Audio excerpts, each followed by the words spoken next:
Bismillahirrahmanirrahim. Assalamualaikum warahmatullahi wabarakatuh.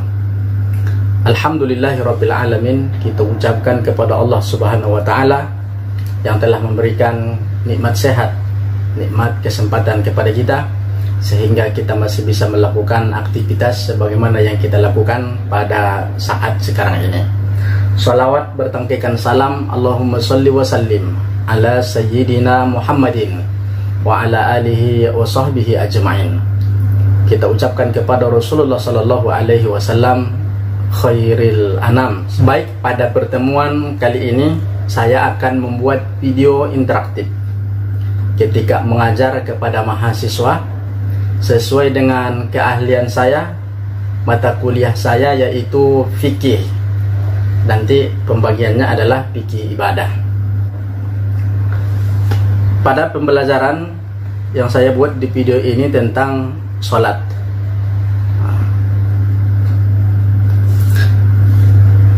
terlebih dahulu kita mengetahui sholat itu apa. Minimal di dalam fikih-fikih klasik, baik dia kitab I'anatut Thalibin, baik dia di dalam kitab Syarqawi, baik dia di dalam kitab Nailul Awtar, fikih-fikih klasik yang dikarang ulama-ulama kita, sholat itu pasti dimulai dengan lughatan.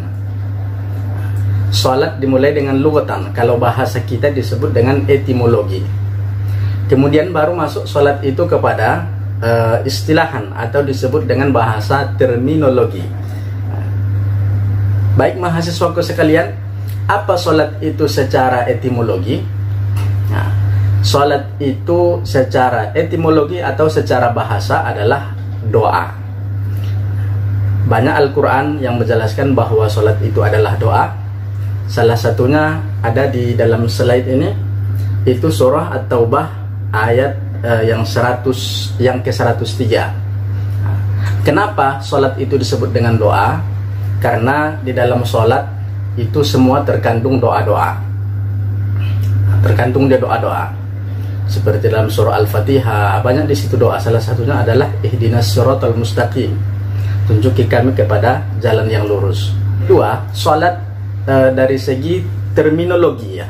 Dari segi terminologi, sholat secara terminologi adalah aqwalun wa af'alun muftatahatun bitakbir wa muftatamun bitaslim.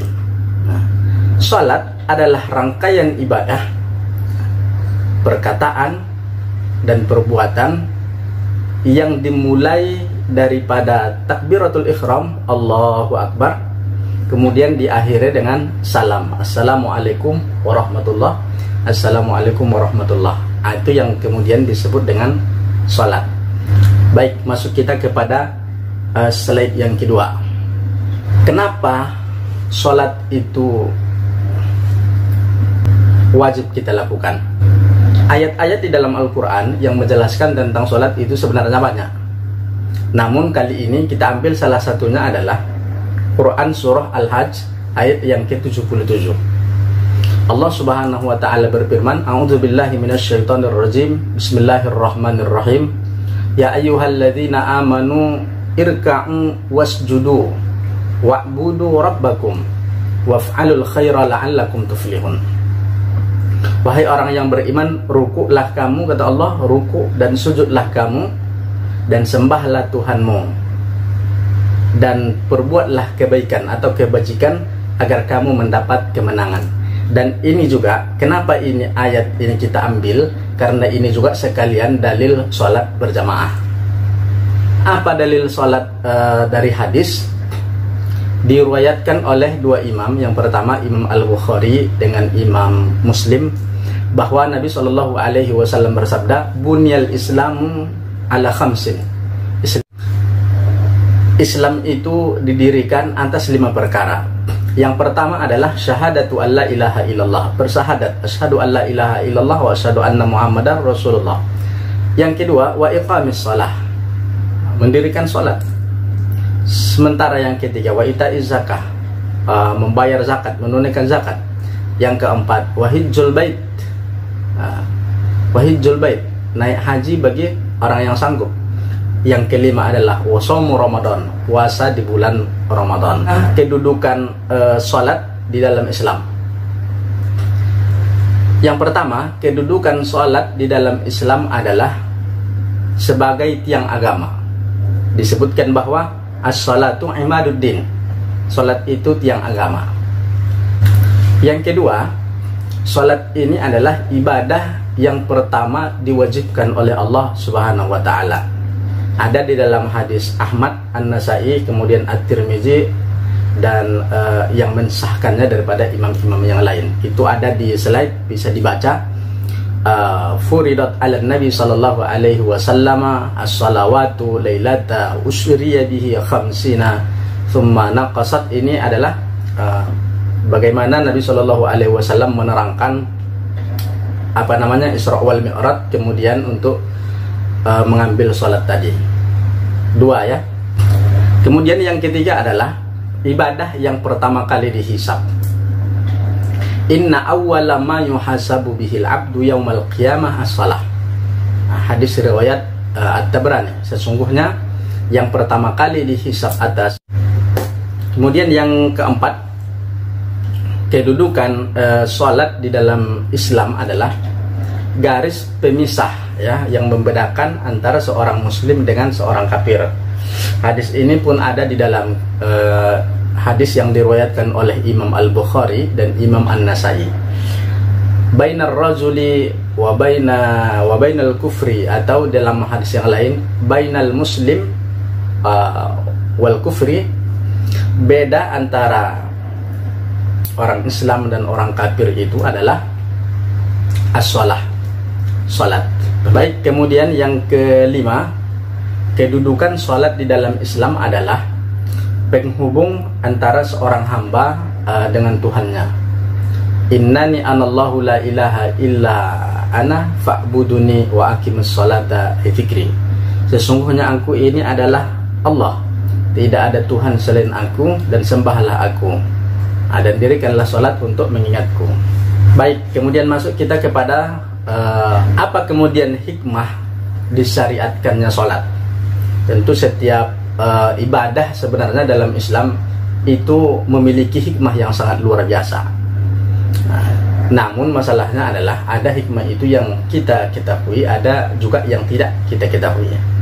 Nah, kalau sholat, disyariatkannya sholat tentu memiliki hikmah yang sangat banyak. Di antaranya adalah yang pertama, mencegah perbuatan keji dan mungkar. Hal ini pun Allah ingatkan kita di dalam surah Al-Ankabut ayat yang ke-45. Kemudian yang kedua adalah mendidik pribadi yang disiplin. Karena sudah terbiasa sholat di awal waktu, kemudian 5 kali sehari, maka menjadikan kita sebagai orang-orang yang disiplin. Kemudian yang ketiga adalah mendidik pribadi yang tangguh. Surah Al-Ma'arij ayat 19 sampai 23. Kemudian yang keempat adalah meninggikan derajat seseorang ketika kita sholat. Kemudian di sisi Allah derajat kita itu tinggi, ataupun di sisi manusia juga.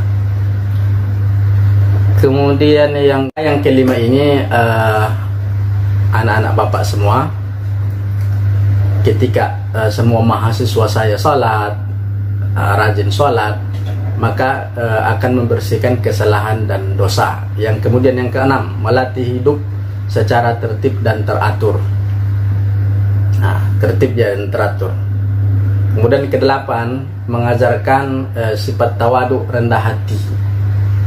Jadi mahasiswa itu seharusnya semakin sholat, atau dosen itu semakin rajin sholat, maka dosen itu semakin tawadu. Kalau mahasiswa itu semakin rajin sholat, seharusnya mahasiswa itu semakin tawadu ya.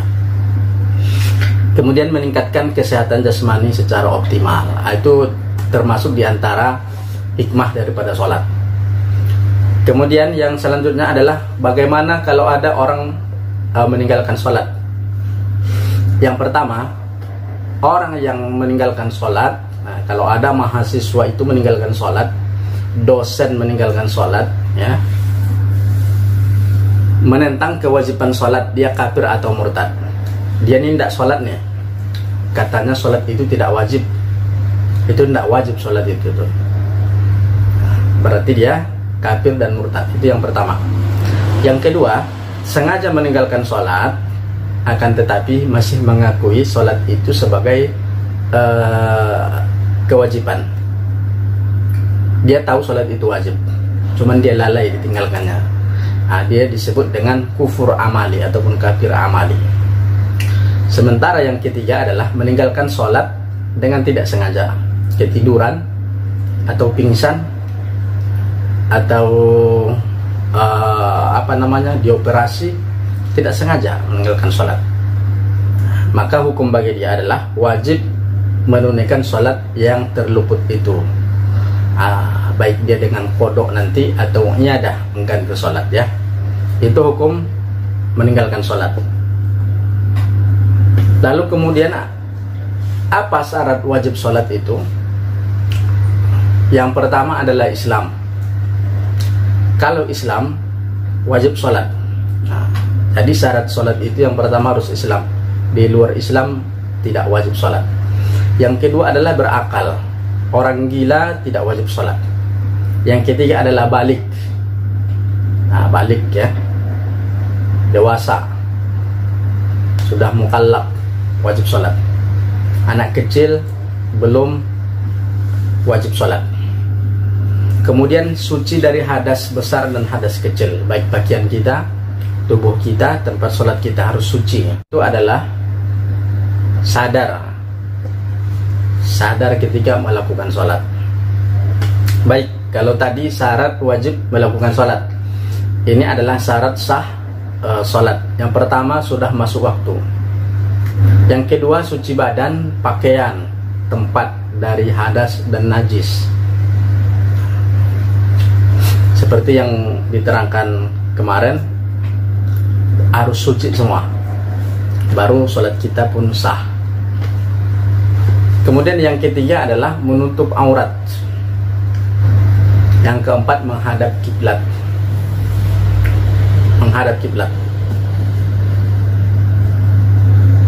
Kemudian apa yang dianjurkan sebelum sholat? Yang pertama adalah azan. Kalau kita berada di suatu tempat, kemudian kita banyak di kebun atau di sawah, ada banyak orang, kemudian lakukanlah azan. Baik, kita masuk ke tahapan yang urgen, tata cara sholat. Yang pertama, mahasiswaku sekalian, kalau kita ingin sholat, kita berdiri tegak menghadap kiblat, tegak lurus, sebagaimana yang dicontohkan di dalam gambar tersebut. Gambar pertama itu lurus ya. Kemudian gambar yang kedua itu cara takbiratul ihram. Kemudian gambar yang ketiga cara bersedekap. Baik, kita lihat yang pertama, berdiri dengan tegak, bagikan huruf alif tegak. Tentu bagi orang yang mampu, tegak dia sampai betul-betul tegaknya itu lurus kalau dilihat dari samping. Itu dia, menghadap kiblat.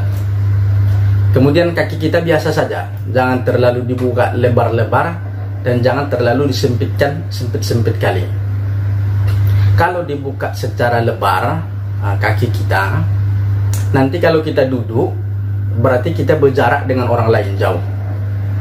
Kalau kaki kita dibuat sempit, nanti ketika duduk at-tahiyatul akhir, maka kita tidak sempurna duduknya, tidak dapat tempat ya, karena kita terlalu sedikit buka. Kemudian gambar yang kedua dengan keterangan yang kedua adalah takbiratul ihram.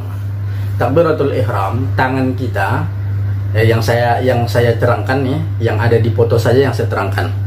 Walaupun sebenarnya banyak pendapat, cuman kan pendapat ini yang saya terangkan hanya yang ada di slide saya.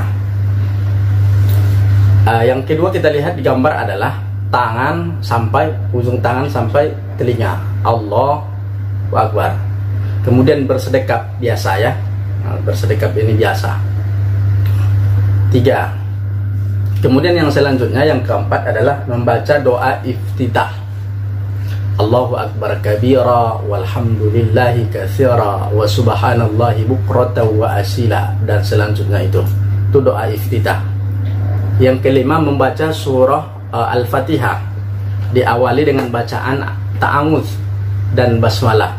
Ta'awudznya disirkan saja, a'udzubillah dalam hati, kemudian basmalahnya dijaharkan. Yang keenam, membaca salah satu atau ayat dari Al-Quran yang dianggap mudah bagi orang yang sulit ya. Dan yang ketujuh, ruku.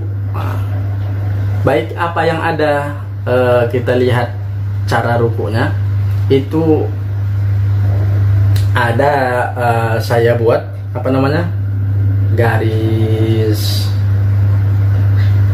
garis apa tuh, garis 90 derajat ya. Tengok berdirinya itu lurus, kemudian kalau 90 derajat, itulah yang dimaksud dengan ruku tadi. Nah, di gambar yang pertama itu adalah gambar orang yang berdiri tegak.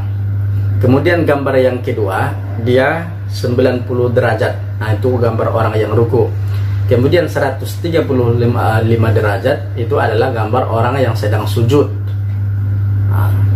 Nah, itu dia. Jadi yang kedelapan adalah i'tidal. I'tidal. Nah, coba kita lihat gambarnya yang berwarna itu kan dia berdiri itu. Kemudian 90 derajat itu ruku. Kemudian balik lagi. Sami Allahu liman hamidah, sampai kembali lurus seperti semula. Inilah yang kita sebut dengan i'tidal ya. Sujud, kemudian nanti ada anggota-anggota sujud ya.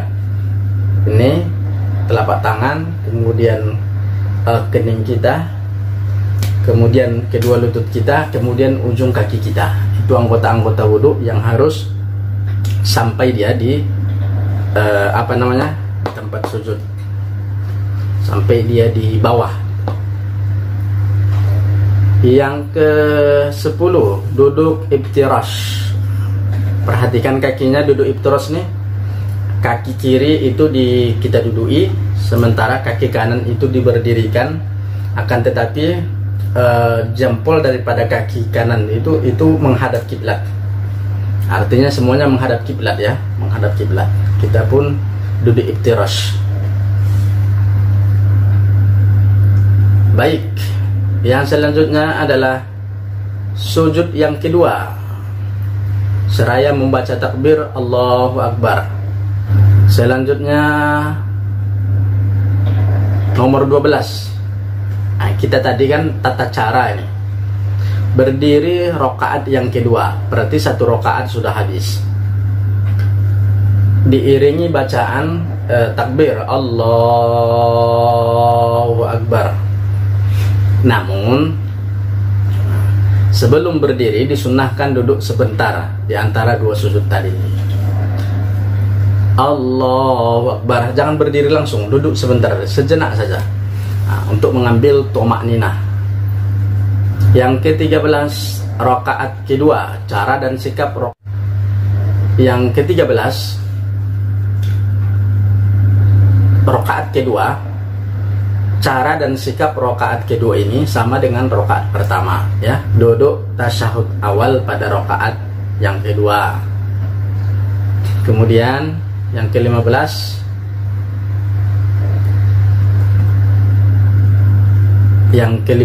itu adalah membaca salawat kepada Nabi Shallallahu Alaihi Wasallam. Allahumma salli ala sayyidina Muhammad wa ala ali sayyidina Muhammad. Ini di tasyahud ya. Kemudian yang ke-16, pada tasyahud awal boleh disertai dengan doa yang singkat. Doa solawat artinya.